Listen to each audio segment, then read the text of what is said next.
When King Herod heard about Jesus, he said to his men, "This must be John the Baptist, come back to life again.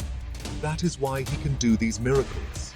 For Herod had arrested John and chained him in prison at the demand of his wife Herodias, his brother Philip's ex-wife, because John had told him it was wrong for him to marry her.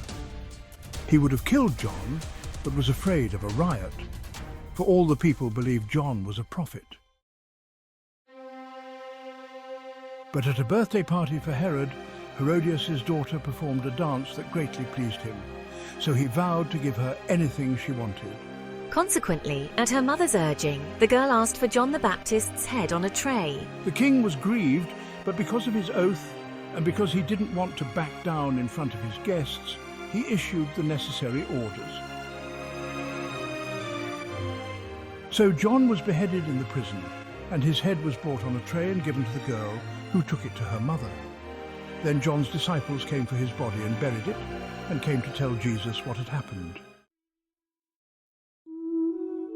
As soon as Jesus heard the news, he went off by himself in a boat to a remote area to be alone.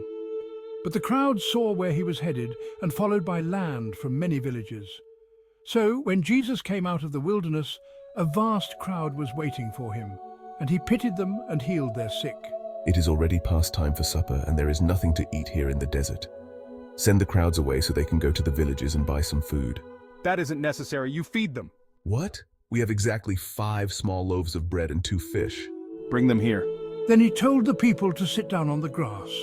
And he took the 5 loaves and 2 fish, looked up into the sky, and asked God's blessing on the meal, then broke the loaves apart and gave them to the disciples to place before the people. And everyone ate until full. And when the scraps were picked up afterwards, there were 12 basketfuls left over. About 5,000 men were in the crowd that day, besides all the women and children.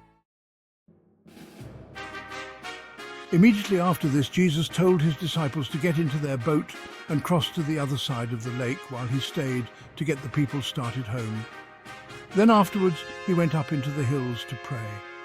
Night fell, and out on the lake the disciples were in trouble, for the wind had risen and they were fighting heavy seas.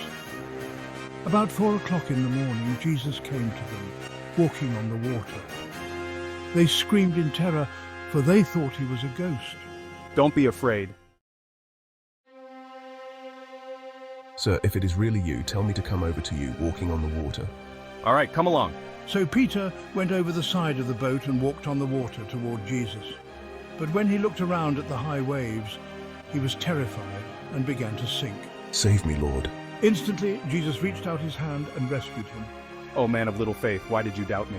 And when they had climbed back into the boat, the wind stopped. The others sat there, awestruck. You really are the Son of God.